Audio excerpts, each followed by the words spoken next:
인터넷이 갑자기 꺼졌어요. 전 이유는 잘 모르겠지만. 그래서 오늘은 파워포인트를 쉐어링은 못할 것 같고요. 그냥 우리가 성경 말씀을 보고 우리가 정리하면서 이 민수기 시리즈가 13번째 시간인데 오늘이 그 마지막 시간입니다. 그 마지막 시간에 민수기 30 우리가 4장과 35장에 나타난 요단강 서편의 땅 분배에 대해서 우리가 한번 살펴보았으면 좋겠습니다. 그러니까 민수기서는 이제 거의 끝부분으로 가서요. 우리가 지난주에 요단강 동편, 요단강 동편의 땅을 분배하는 걸 살펴보았고, 그다음에 오늘은 이제 요단강 서편에 있는 땅 분배에 대해서 살펴보기를 원하는데요. 우리가 그래서 저는 이 요단강 서편의 땅 분배를 요단강 동편과 비교하면서 그 차이점을 중심으로 오늘 이 시간에 한번 살펴보기를 원합니다. 그 첫 번째 차이라고 볼 수 있는 첫 번째는 뭐냐면 요단강 동편은 우리가 알다시피 이 루벤 자손과 갓 자손과 문하세 반지파가 요청한 것입니다. 요청을 했는데 하나님께서 허락하셔서 분배받은 것이 요단강 동편이었어요.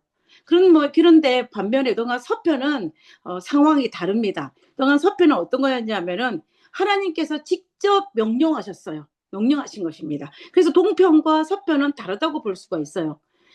동편은 하나님께서 요청한 것을 허락한 것이었고, 이 개념이 어떤 개념이냐면 우리가 이스라엘 백성들이 가데스 바네아에서 12정탐꾼을 파송하지 않습니까?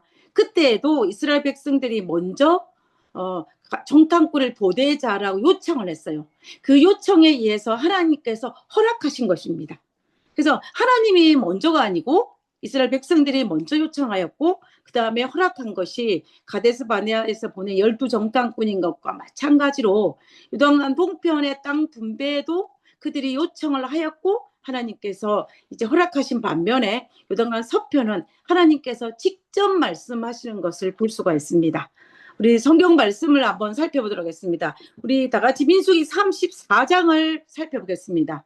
민수기 34장을 한번 펼쳐보시기 바랍니다. 민수기 44장 1절에 뭐라고 기록되어 있냐면 여호와께서 모세에게 말씀하여 이르시되 라고 되어 있습니다. 하나님께서 모세에게 말씀하여. 그리고 이 동일한 본문이 여기에만 있는 것이 아니고 민수기 34장 16절에도 똑같은 본문이 등장합니다. 여호와께서 또 모세에게 말씀하여 이르시되 이렇게 이 민수기 34장을 통하여서 하나님께서 너희들이 갈 가나안 땅 요단강 서편의 그 땅을 어떻게 분배할 것인지를 하나님께서 모세를 통해서 말씀하셨고 그리고 모세는 그 말씀을 전달하여서 이 3, 4장에는 기록되어 있는 것을 볼 수가 있습니다. 그 다음에 두 번째 차이점 뭐냐면 하나님께서 요단강 서편의 땅은 경계, 바운드리를 정해 주었다라는 것입니다. 그러니까 민수기 34장 2절에 보면은 여러분 성경을 가지고 있는 이 성경 버전에 따라 차이가 있을 것인데요. 그게를 보면은 너에게 줄 땅의 경계, 어떤 데는 지경이라 되어 있습니다. 그 경계가 이러이러하다면서 3절부터 쫙 설명되어 있는 것을 볼 수가 있습니다. 민수기 34장에 이 경계라는 단어가 몇 번 등장하냐면 20번 등장합니다. 그래서 여기에서 여기까지 여기에서 여기까지 아주 자세하게 언급되어 있는 것을 볼 수가 있어요. 이 경계, 지경의 히브리어가 뭐냐면 이 게불이라는 단어인데요. 이 뜻의 이름이 뭐냐면 이 지경 경계는 경계, 한계, 격을 가지고 있는데 이것은 의미가 뭐냐면 단순히 어떤 그 경계선을 의미하는 것이 아니라 하나님이 정해진 영역을 뜻합니다. 그래서 하나님께서 정해진 삶의 영역, 또 축복의 영역, 보호의 울타리라는 의미를 가지고 있어요. 그렇기 때문에 이 하나님께서 이 가나안 땅, 그러니까 하나님이 약속하신 그 가나안 땅, 요단강 서편의 땅은 하나님께서 어떤 그 제한적인 의미가 아니라 여기를 벗어나면 안 된다는 어떤 그 한계를 지정했다기보다는 하나님의 어떤 그 보호의 영역, 하나님께서 축복의 영역, 하나님께서 어떤 돌보시기 위한 그 영역으로 정해주신 것을 우리가 알 수가 있습니다. 그래서 우리가 민수기 35장에 보면은 그 영역이 동서남북으로 나눠져 있어요. 이스라엘의 지도를 머릿속에 상상을 해보시면 이 동쪽은 어디냐면 요단강을 중심으로 요단강이 끝입니다. 그 다음에 서쪽은 지중해예요. 지중해 바다죠. 지중해고 그리고 북쪽은 그 지중해 바다에서 호르산까지가 그 영역입니다. 남쪽에는 사해에서 신광야까지 영역이 하나님께서 약속하신 땅이에요. 그러니까 이 경계 하나님 동서남북으로 경계를 정해가지고 이것을 다 정해주셨는데 이곳이 뭐냐면 하나님께서 약속하신 젖과 꿀이 흐르는 땅이고 그리고 하나님께서 약속하신 천수답이었습니다. 그래서 이 경계 안에서 하나님의 보호와 또 하나님의 그 축복의 울타리 안에서 너희들이 하나님의 율례와 율법을 잘 지키면 하나님께서 천수답의 축복, 정말 젖과 꿀이 흐르는 축복, 그리고 그 모든 것들을 책임지겠다라는 그 약속이 동일하게 주어지는 것을 볼 수가 있습니다. 그래서 그 울타리가 경계라는 것이 굉장히 중요한 의미가 있는 것을 우리가 알 수가 있는 것입니다. 그래서 우리는 하나님께서 우리 이렇게 경계를 정하셔서 이스라엘 백성을 보호하시고 축복하시기를 약속하시는 그 모습을 우리는 민수기 35장에서 발견을 할 수가 있는 것입니다. 우리들에게도 경계가 있는 것 같아요. 하나님께서 우리에게 교회와 가정과 또 우리가 해야 할 이웃들 간의 그 경계가 있습니다. 하나님은 이 경계 안에서 있으면서 또 우리 역할을 잘 감당하고 또 하나님의 보호 아래에서 그리고 우리의 믿음을 가지고 하나님 순종하면서 그 경계 안에서 축복을 누리기를 하나님께서는 바라시고 계시는 것을 우리가 알 수가 있습니다. 자, 그 다음에 이제 세 번째 살펴보기를 것은 뭐냐면은 이 분배 책임자에 관련된 부분입니다. 우리 민수기 34장 16절에서 17절에 있는 말씀을 한번 보겠습니다. 16절에 여호와께서 또 모세에게 일러 가라사대 17절입니다. 너희에게 땅을 기업으로 나눌 자의 이름이 이러하니 누구다 하면 제사장 엘르아살과 눈의 아들 여호수아니라 라고 되어 있어요. 여러분 요단강 동편의 땅 분배의 책임자는 누구였습니까? 모세였습니다. 그때는 모세가 살아있었어요. 모세가 살아있었기 때문에 이 모세가 땅을 분배하는 데 주도적인 역할을 했습니다. 물론 이스라엘 백성들이 요청해서 허락한 것이기는 했지만 말입니다. 그래서 요단강 동편은 모세가 했습니다. 그죠? 모세가 했는데 우리는 이 민수기 34장에서 보면은 이제 그 세대 교체를 공식화하는 장면을 우리가 여기에서 볼 수 있습니다. 그 말은 무슨 말이냐면은 이 모세와 아론의 사명이 요단강 동편으로 그 역할이 끝났다라는 것을 의미하는 것입니다. 그 이후 요단강 서편에는 새로운 그 지도자 여호수아와 엘르아살에게서 준 역할이 그들에게 주어졌다라는 것을 볼 수가 있는 것입니다. 그래서 우리가 이것을 볼 때 하나님께서는 각자에게 맡겨진 이 사명의 역할이 따로 있는 것 같은 것을 우리가 볼 수가 있는 것입니다. 그래서 우리가 이 역할을 만약에 더 하려고 한다면 문제가 되고 또 그 역할을 등한히 해도 문제가 되는 것입니다. 보통 사람들은 자신이 가진 이 역할을 그 이상의 것을 탐함으로 인하여 문제가 생기기도 하고 또는 반대로 자신에게 주어진 역할을 등한히 함으로 또 문제가 생기기도 합니다. 우리가 예를 들어 보면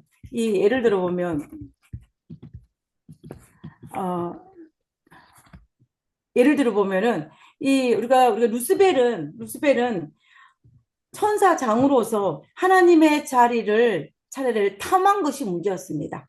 천사장으로서 자신의 그 역할만 감당해야 되는데 그것을 넘어섰고 다른 자리를 탐했기 때문에 문제가 발생했습니다. 우리 민수기서에 등장하는 고라의 사건도 마찬가지죠. 고라도 자기에게 있는 그 역할만 했으면 됐을 텐데 그 남의 것을 탐했기 때문에 문제가 생긴 것입니다. 선을 넘은 것이죠. 그리고 그와 반대로 자신에게 주어진 역할을 그 사명을 감당하지 못함으로 말미암아 문제가 생기는 경우도 있습니다. 그 예로 우리는 사울 왕을 볼 수가 있는데요. 사무엘상 15장에 보면 이 사울이 아말렉과의 전쟁이 일어나는 것을 볼 수가 있습니다. 이 아말렉과의 전쟁에서 보면 갑자기 그 하나님께서 이 사울에게 명령하시기를 뭐라고 명령하시냐면 아말렉을 진멸하라고 하지 않았습니까? 그러나 사울은 진멸하기를 좋아하지 아니하고 즐겨하지 아니하고 자기의 보기 좋은 것들, 좋은 전리품을 챙기고 그리고 아각 왕을 살려두는 그런 일을 했습니다. 결국 사명을 저버리는 것이고 자기 역할을 감당하지 못한 것이죠. 그러므로 말미암아 이 사울은 이 사울 왕가에서 다윗 왕가로 넘어지는 결정적인 계기가 되는 것이 바로 이 사건인 것을 우리가 볼 수가 있는 것입니다. 그러므로 우리가 너무 분수에 지나치게 행동해서도 아니 되고 그리고 자신의 역할을 등한히 해서도 아니 되는 것을 우리가 볼 수가 있습니다. 이 부분에서 가장 우리에게 부분을 제시하는 사람이 아마 모세가 아닐까라는 생각을 합니다. 모세는 가나안 땅에 너무 가고 싶었습니다. 정말로 이 모세가 얼마나 가고 싶었는지 모세가 하나님께 간구했다라고 신명기에 기록하고 있습니다. 신명기 3장 23절에 보면 그때에 내가 여호와께 간구하였다 그랬습니다. 그리고 25절에도 보면 뭐라 했냐면 구하옵나니 나로 건너가게 하사 요단 저쪽에 있는 아름다운 땅, 아름다운 산과 레바논을 결국 가나안 땅을 건너가서 보게 해달라는 것입니다. 그것을 보게 해달라고 간구한 것입니다. 그때 하나님께서 그들에게 주어진 약속이 뭐였냐면 약속이 그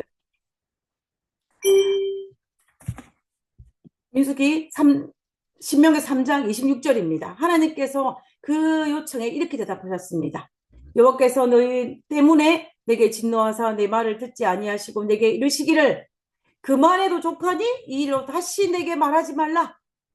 너는 비스가산 꼭대기에 올라가서 눈을 들어 동서남북을 보고 바라고 내 눈으로 그 땅을 바라보라. 너는 이 요단을 건너지 못할 것임이라 라고 이야기합니다. 결국 이 모세의 요청에 하나님께서 노라고 대답하신 것을 볼 수가 있습니다. 우리가 모세 입장에서 생각을 해본다면 모세가 얼마나 마음이 아팠겠습니까? 강년 40년을 지나오면서 얼마나 많은 고생을 하였고 얼마나 많이 힘든 일이 있었습니까? 그래서 그 많은 상황 속에서 이 모세의 머릿속에는 뭐가 있었냐면 가나안 땅에 들어가는 것이었습니다. 그 가나안 땅에 들어가는 것이 광야 40년의 모든 것을 보상받을 수 있을 것이란 착각이 들 정도로 이 가나안 땅을 가는 것은 그 모세에게 큰 희망이었습니다.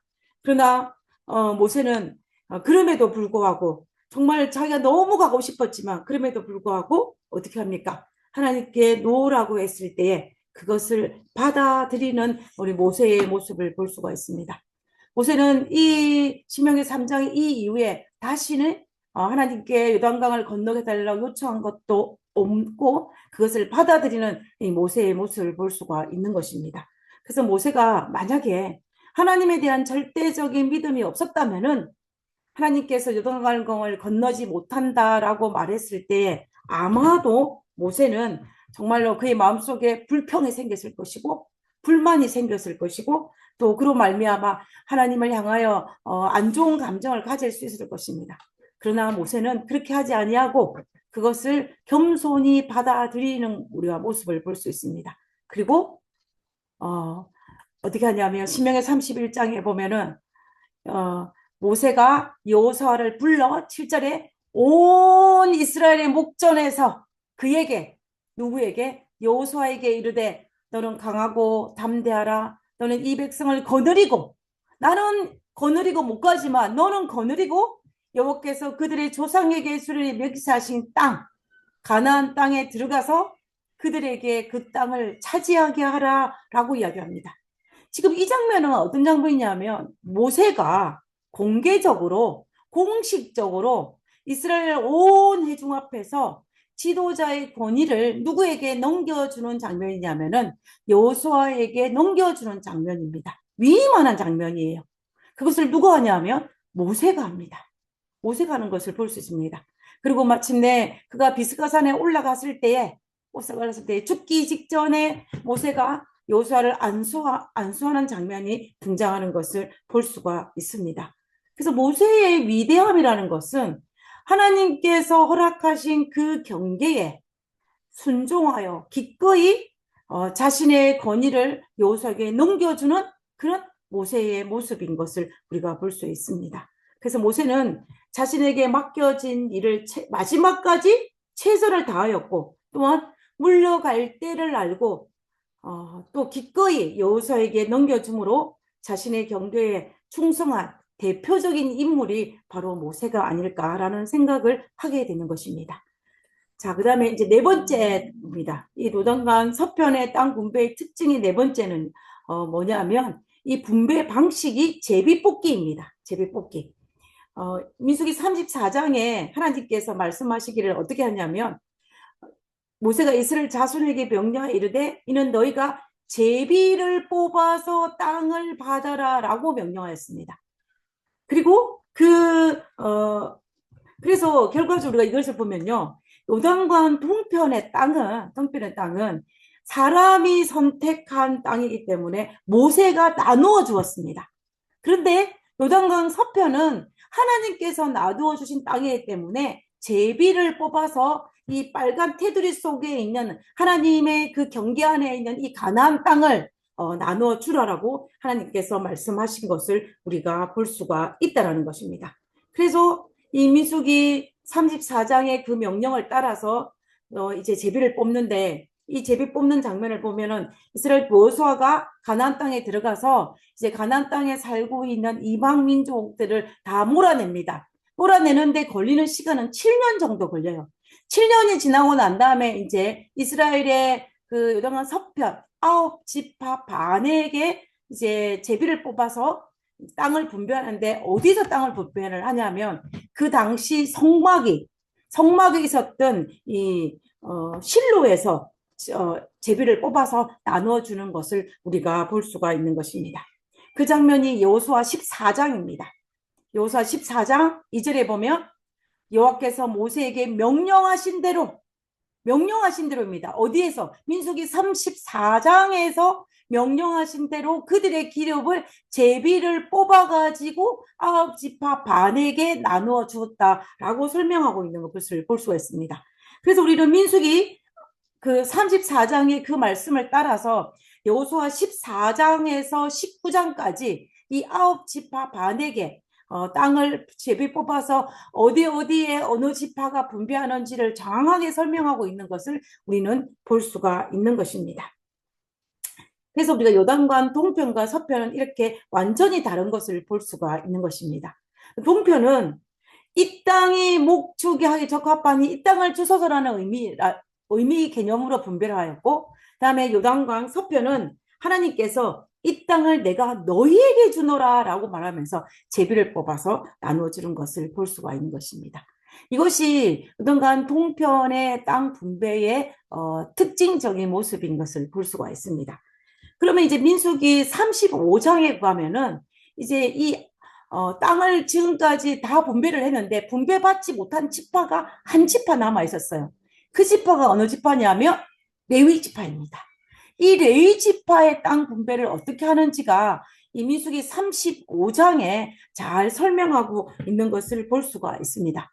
자, 우리 그 부분을 우리가 레위 지파는 어떻게 땅을 분배했는지를 살펴보도록 하겠습니다. 레위 지파의 땅 분배는 다른 지파의 땅 분배와 좀 차이가 있습니다. 차이가 있는데 그 차이가 어떤 것인지를 우리가 한번 살펴보도록 하겠습니다. 민수기 35장 2절입니다. 이스라엘 자손에게 명령하여 그들이 받은 기업에서, 여기에 민수기 35장 2절에 이 이스라엘 자손은 어떤 자손이냐면은 레위 지파를 제외한 12지파입니다. 그 12지파 자손에게 명령하여 이르기를 너희들이 받은 기업에서 레위인에게 거주할 성읍을 주어라. 너희들이 받은 땅에서 레위인들을 위해서 성읍을 따로 떼어 주라는 그 말입니다. 성읍을 주고 너희는 또 그 성읍들을 두르고 있는 초장을 레위인에게 줘라 라고 이제 35장에 명령하고 있는 것을 볼 수가 있는 것입니다. 그래서 이 레위 지파의 땅 분배는 다르죠. 다른 지파는 딱 어떻게 했냐면 한꺼번에 모여가지고 제비를 뽑아서 했는데, 이것은 뭐냐면 이스라엘 12지파가 받은 분깃 중에서 따로 떼어내가지고 성읍을 떼어내어 주는 것을 우리가 볼 수가 있는 것입니다. 그래서 성읍과 목축지, 초장을 그들에게 주는 것을 볼 수가 있는 것입니다. 그래서 그들에게 주어진, 이 레위인에게 주어진 성읍이 총 몇 개냐면 48개예요. 지금 이 슬라이드에 보시면 빨간 점이 보이지 않습니까? 이 빨간 점들이 레위인들이 받은 성읍의 이름들이에요. 굉장히 많죠. 이것이 다 각 지파가 많이 땅을 많이 받은 지파는 성읍을 많이 내놓았고, 그리고 땅을 작게 받은 지파는 성읍을 작게 듣고 해서 아주 공평하게 48개의 레위 성읍을 한 것을 볼 수가 있는 것입니다. 그래서 제사장 계열에는 13개, 고핫 자손이 10개, 게르손 자손이 13개, 무렐 자손이 12개, 이런 식으로 해서 합치니까는 총 몇 개냐면 48개의 성읍을 분배받은 것을 우리가 볼 수가 있는 것입니다. 자, 이렇게 받으니까 이 레위 지파가 다른 지파와 또 차이점이 하나 있죠. 레위 지파는 다른 지파와 달리 이 한마디로 보면 전국에 흩어져 있어야 살아야 됐습니다. 다른 지파는 지파끼리 모여서 살 수가 있었어요. 우리 한국에 보면은 집성촌을 이루어서 뭐 김씨 가문, 정씨 가문 이래가지고 자기가 속해 있는 성들이 모여 있는데, 이 레위 지파는 그렇게 하지 않았습니다. 각 곳에 흩어져가지고 있는 것을 볼 수가 있습니다. 자, 그러면 하나님께서 왜 그들에게 이 레위 지파는 각 곳 한 곳에 모이지 아니하고 이 전국에 흩어지게 하였는지를 우리가 한번 생각해 볼 필요가 있는 것입니다. 그러니까 제사장의 의무 중에는 그 제사를 드리는 의무, 성막을 관리하는 의무뿐만이 아니라 또 다른 의무가 하나 더 있었습니다. 그 의무가 뭐냐면 율법을 이스라엘 백성들에게 교육하는 사명이 그들에게 있었어요. 그들에겐 그것도 또 다른 하나의 의무였습니다. 그러기 위해서는 한 곳에 모여 있기보다는 흩어져 가지고 이제 이스라엘의 12지파가 있는 각 곳에 흩어져서 그들에게 율법을 가르치기 좋게 하기 위해서 흩어진 것을 볼 수가 있는 것입니다. 그래서 이스라엘 전체 집회에 흩어져서 이 제사장 지파는 그들의 영적인 부분을 교육하고 지도하기에 유리하기 위해서 이스라엘의 각 지파에 흩어져서 이 48개로 흩어져 있는 것을 우리가 볼 수가 있다는 것입니다.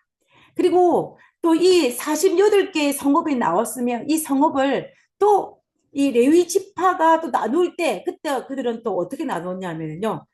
제비를 뽑아서 나눈 것을 우리가 볼 수가 있습니다. 우리가 여호수아 21장 8절에 보면 여호와께서 모세에게 명령하신 대로 이스라엘 자손이 제비 뽑아 레위 자손에게 준 성읍들, 그러니까는 48개의 성읍을 이스라엘의 12지파에서 받은 것을, 그것을 가지고 또 레위 지파는 제비를 뽑아가지고 성읍을 나눴다라는 것을 우리는 여기에서 확인할 수가 있는 것입니다. 그래서 이 모든 것들을 그래서 보면은 이렇게 되는 것입니다. 이것을 보면은 이렇게 나눠지고 그다음에 이제 그런데 또 여기에서 이 48개의 성읍 중에서 따로 떼어내서 6개의 성읍을 했는데, 이것을 우리가 익히 잘 알고 있는 도피성입니다. 도피성. 여러분, 도피성은 많이 들어보셨을 것인데요. 이 도피성은 레위인의 성읍 48개 중에 포함되어 있는 것이로서 이제 그 중에서 어떤 특별한 목적을 가진 6개의 성읍이 있다라는 것입니다. 이 6개의 도피성은 쉽게 말하면 실수로 사람을 죽인 자를 보호하기 위해서 만든 것이 도피성입니다. 우리가 민수기 35장 6절에 하나님께서 어떻게 명령하셨는지를 한번 살펴보도록 하겠습니다. 너희가 레위인에게 줄 성읍은 살인자들에게 피하게 할 도피성으로 6성읍이요. 그 외에 42성읍이라. 그리고 그렇게 되어 있습니다. 그러니까는 6개의 성읍 합쳐져 가지고 레위인들의 성읍이 48개인데 특별히 이 도피성은 특별한 목적을 가진 성읍이었다라는 것을 볼 수가 있는 것입니다. 그래서 그것이 여호수아 20장에 가서 이 도피성에 대해서 어떻게 어디 있는지를 이제 분배를 했는지를 나와 있는데 그 부분을 우리가 한번 살펴보도록 하겠습니다. 이 6개의 성읍은 도피성에 대한 성읍입니다. 이에 그들이 납달리의 산지 갈릴리의 게데스와 제일 꼭대기에 빨간색으로 라인 꺼져 있는 게데스가 보이시죠? 여기입니다. 이 에브라임 산지에 있는 그 게데스입니다. 그 다음에 유다 산지에 이제 에브라임 산지의 세겜, 두 번째 세겜과 유다 산지의 기른 아르바 곧 헤브론. 이 세 가지는 요단강 서편 가나안 땅에 있는 도피성입니다. 그리고 이제 동편 여리고 동편 요단 저쪽 르우벤 지파 중에서 평지 강야의 베셀이 보이십니까? 아래쪽에 베셀이 보이시죠? 이 베셀과 갓 지파 중에서 길라 라목과 문하세 지파 중에서 바산 골라를 구별하였으니 그러니까 요단강을 중심으로 서편의 3개, 동편의 3개로 이렇게 총 6개의 도피성이 있었던 것을 우리가 알 수가 있는 것입니다. 그래서 이것을 하나로 정리를 하면 이렇게 됩니다. 예인의 48개의 이 성읍 중에서 6개의 도피성이 있고 일반적인 성읍이 42개가 있는 것입니다. 자, 이렇게 우리가 정리를 할 수가 있습니다. 자, 그러면 우리가 성경에는 이 도피성에 대한 어떤 주변에 정확한 기록은 나와 있지 않지만 탈무드와 미드라시에 보면은 이 도피성에 대한 자세한 기록들이 나와 있는 것을 볼 수가 있는데요. 이 도피성으로 가는 길은 폭이 14m로 넓게 길을 닦아다야만 됐습니다. 왜 그러냐면은 도망자가 길을 찾기도 쉽고 그리고 길이 좁아가지고 넘어지지 않게 위해서 길을 닦아 놓는 것입니다. 쉽게 도피성을 찾아갈 수 있도록 길을 찾아놓고 그리고 길목마다 무엇을 했냐면 이렇게 그 피난처라는 그것을 만들어 놓은 것입니다. 폿말을 만들어 놔가지고 길을 잃지 않도록 길목마다 표시판을 설치해 넣어가지고 이 도망자가 쉽게 이 도피성을 찾을 수 있도록 해놓은 것을 볼 수가 있다는 것입니다. 그러면 이제 제가 한번 예를 들어서 이 도피성이 어떻게 도피소 들어가고 그 과정이 어떤 것인지를 간단하게 한번 설명을 한번 해보도록 하겠습니다. 제일 첫 번째는 어떤 사람이 사람을 죽이는 살인사건이 발생한 것입니다. 살인사건이 발생했어요. 그러면 어떻게 됐습니까? 한 사람을 죽이거나 하면은 이제 그 사람은 살기 위해서 도망을 가야 되겠죠. 그 도망을 갈 때 도피성으로 도망을 가는 것입니다. 왜 그러냐면은 그 살인자의 친족들이 자기의 친족을 죽이거나 가족을 죽인 그 사람에게 원수를 갚기 위해서 죽이를 죽였기 때문에 이 사람은 아주 빠른 속도로 어디로 도망을 가야 하냐면 이 도피성으로 도망을 가야 되는 것입니다. 그래서 그때의 시간을 다투는 급박한 상황이었기 때문에 앞에서 보여드린 것처럼 이렇게 길도 넓히고 표지판도 만들어 놔서 길을 쉽게 도피성으로 갈 수 있도록 이것을 만들어 놓은 것입니다. 그럼 도피성에 가면은 이 도피성은 누구도 갈 수 있냐면은 그 고의로 살인을 했던 사람이든지 아니면 실수로 살인했던 사람이든지 상관이 없이 누구나 다 어디로 갈 수 있냐면 일단은 도피성으로 갈 수가 있어요. 갑니다. 그러면은 도피성에 가서 뭘 하냐면 여기에서 공정한 재판을 하는 거예요. 재판을 합니다. 무슨 재판을 하냐면은 이 살인 사건이 의도적인 살인이었냐 아니면 의도적인 살인이 아니었냐를 두고 재판을 하는 거예요. 만약에 이 재판을 한 결과 의도적인 살인이었으면은 도피성에서 추방을 합니다. 추방을 해요. 그러면은 이 사람은 어디 가겠습니까? 추방을 하면 그 친족이나 가족들이 그 원수를 갚을 수 있게 처벌을 받을 수가 있는 것입니다. 그러나 만약에 이 재판이 의도적인 살인이 아니었을 경우에는 도피성 내에서 영구 거주를 할 수가 있습니다. 언제까지 거주를 할 수 있냐면 제사장이 살아있는 동안은 대제사장입니다. 대제사장이 살아있는 동안에 살 텐데 대제사장이 죽고 난 다음에는 도피성의 바깥으로 나갈 수가 있어요. 나가도 이제는 그 처벌을 받지 않는 것입니다. 그런데 제 대상이 살아있는데 만약에 살인자가 그 부지 중에 살인을 했던 그 살인자가 이 도피성 바깥으로 나가게 되면 어떻게 되느냐? 나가게 되면은 어떻게 되냐면은 보호를 받을 수가 없습니다. 철회가 되는 거예요. 그러면 도피성 밖에 나가면은 가족이나 친척이나 들이 그를 죽여도 아무런 죄가 되지 않는 것을 우리는 여기에서 볼 수가 있다는 것입니다. 이런 식으로 통해서 도피성의 그 일을 하는 것을 볼 수가 있어요. 그래서 이 도피성의 보호가 어떤 무조건적으로 살인자를 보호하는 것이 아니에요. 이 도피성의 목적은 명확한 법적 절차에 의해서 공정한 이 도피성 안에 있을 때에만 보호를 할 수 있는 제도가 바로 이 도피성 제도인 것을 우리가 볼 수가 있는 것입니다. 그러면 이 도피성의 기능과 목적을 우리가 한번 살펴보도록 하겠습니다. 첫 번째는 뭐냐면 앞에서 말씀드린 것처럼 실수로 죽인 자를 보호하기 위한 것이 이 도피성의 목적이에요. 실수로. 그래서 도대체 그러면 실수로 부지 중에 죽인 것은 어떤 의미인지를 성경에서는 정확하게 설명하고 있습니다. 민수기 35장 22절이에요.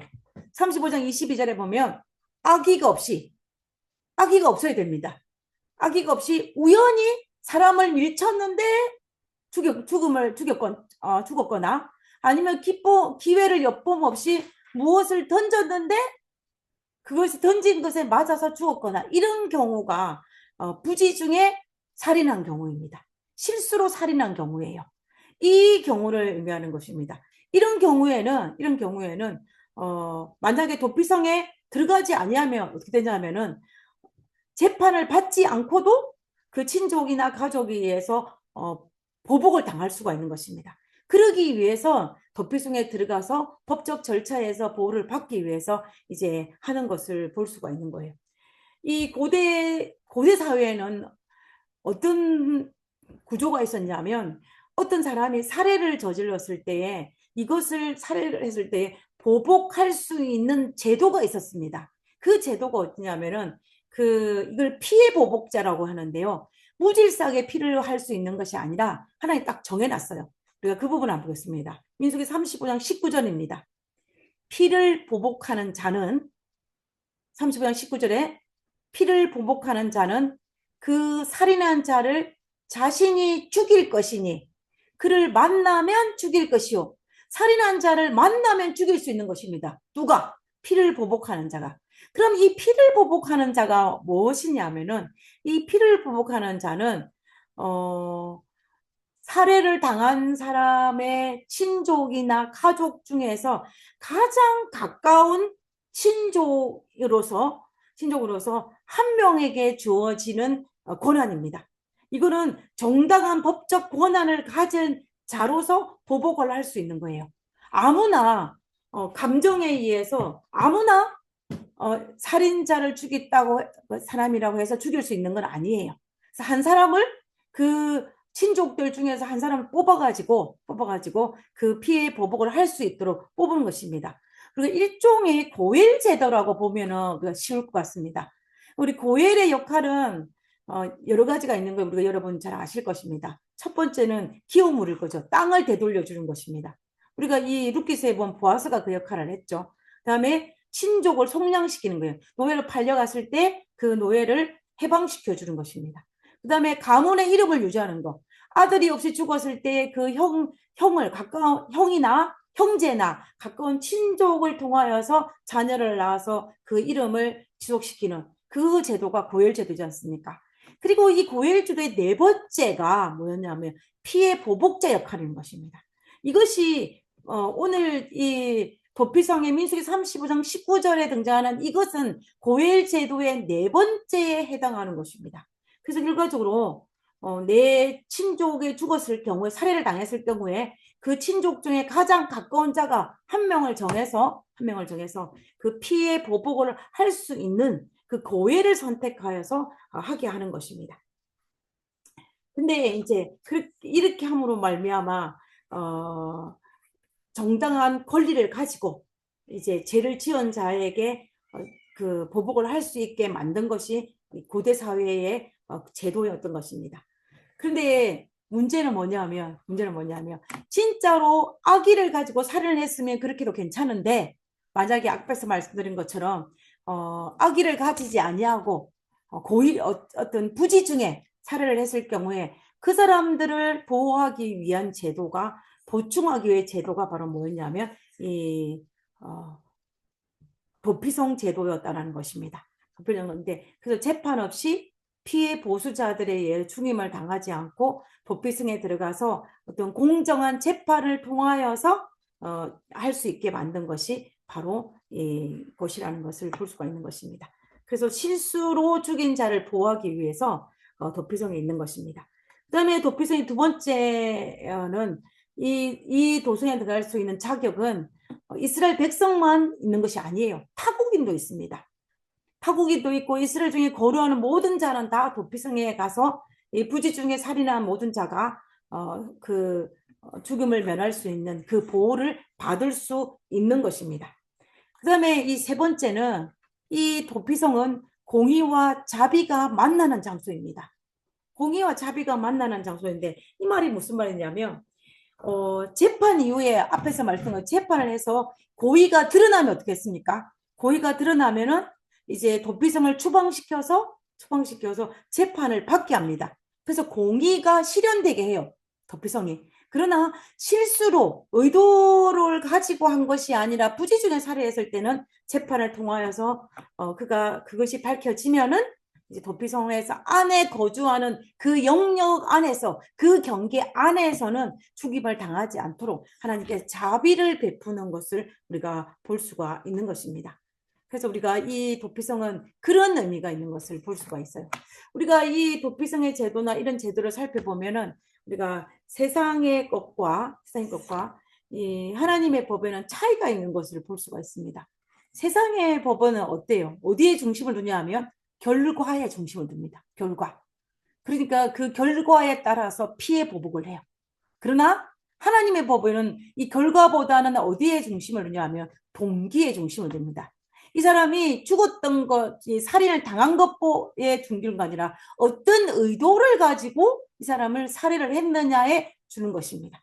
그래서 이 하나님의 법은 이 동기를 중시하기 때문에 공의와 자비가 있는 것을 볼 수가 있는 것입니다. 이렇게 세상의 법과 하나님의 법에는 이런 차이가 있는 것을 우리가 볼 수가 있다라는 것입니다. 그러므로 우리가 도피성 제도는 하나님의 공의와 또 하나님의 자비가 잘 어우러진 그러한 제도가 바로 도피성 제도인 것을 볼 수가 있는 것입니다. 그래서 우리는 이것을 통하여서 하나님은 죄는 정확하게 다루시지만 그러나 하나님은 억울하게 생명을 잃는 것을 보호하시는 그러한 모습도 볼 수 있는 것입니다. 그리고 또한 이 도피성은 뭐예요? 하나님이 절대로 죄는 가볍게 여기시는 분은 아니에요. 죄는 분명히 그 대가를 지불하게 하지만 그러나 그 공의를 세우면서도 하나님께서 어떻게 해요? 억울한 생명까지도 보호하시는 자비를 드러내게 하는 그러한 공의와 자비가 다 함께 있는 그러한 장소가 바로 이 도피성이라는 것을 볼 수가 있다는 것입니다. 자, 이제 우리가 민수기서의 마지막 34장과 35장에 있는 요단강 서편의 땅 분배를 통하여서 민수기서에 있는 모든 것들을 이제 마치고자 합니다. 하나님은 이 땅 분배도 아주 세밀하게 정확하게 설명하시는 것을 볼 수가 있어요. 그래서 가나안 땅에 들어가서 너희들이 어떻게 하면 행복하게 살 것인지를 얼마나 잘 설명하고 계시는지를 우리가 알 수가 있는 것입니다. 그래서 우리가 민수기 맨 마지막 장은 36장이에요. 36장은 슬로보앗의 딸들에게 땅을 분배하는 장면인데 이것은 제가 이스라엘의 인구 조사를 할 때 이미 다루었기 때문에 오늘 민수기 35장과 34장에 있는 요단강 동편에 있는 9지파 방과 그리고 레위 지파에게 땅을 분배하는 것으로 이제 민수기서 13번으로 이제 시리즈 설교를 이제 마치게 되는데요. 제가 이 민수기서를 마치면서 제 마음속에 든 것은 뭐냐면 저는 지금까지 민수기서를 어떻게 봤냐면 불평과 불만과 반역의 성경장이라고 생각을 했어요. 반역. 그래서 민속에서는 실제로 불평과 불만이 많고 반역의 역사가 굉장히 많은 것은 사실이에요. 그래서 민수기는 이스라엘의 39년의 역사를 다루고 있으면서 수많은 반역과 수많은 어떤 불평과 불만이 기록되어 있기는 하지만 얼룩져 있는 것이 사실이기는 하지만 그러나 그럼에도 불구하고 하나님께서는 출애굽 2세대들에게 희망을 걸고 그들이 가나안 땅에 들어가서 어떻게 살아야 할 것인지 여전히 희망을 가지고 그들에게 권면하고 또 그들에게 또 희망을 보여주고 또 그들도 1세대와 조금 다른 2세대의 모습을 통하여서 우리에게 희망을 가지게 하는 그런 모습을 보게 되는 것입니다. 그래서 저는 이 민수기서를 통해서 반역의 성향체인과 동시에 또 다른 2세대에게 희망을 걸 수 있는 장이 바로 민수기서가 아닌가라는 생각을 하게 되는 것입니다. 그래서 우리는 이 민수기서에서 약속하신 이 가나안 땅 그것을 바라보고 이 출애굽 2세대들이 희망을 가졌던 것과 마찬가지로 그리고 또 이 비스간에서 죽음을 맞이한 이 모세도 2세대를 바라보며 희망을 가졌던 것과 마찬가지로 우리도 또한 희망과 용기를 가지고 우리에게 주어진 사명을 잘 감당하고 그리고 우리의 2세들에게도 그것을 잘 넘겨줄 수 있는 그런 저희들이 될 수 있기를 간절히 바라면서 오늘 민수기에 있는 모든 말씀을 마치도록 하겠습니다.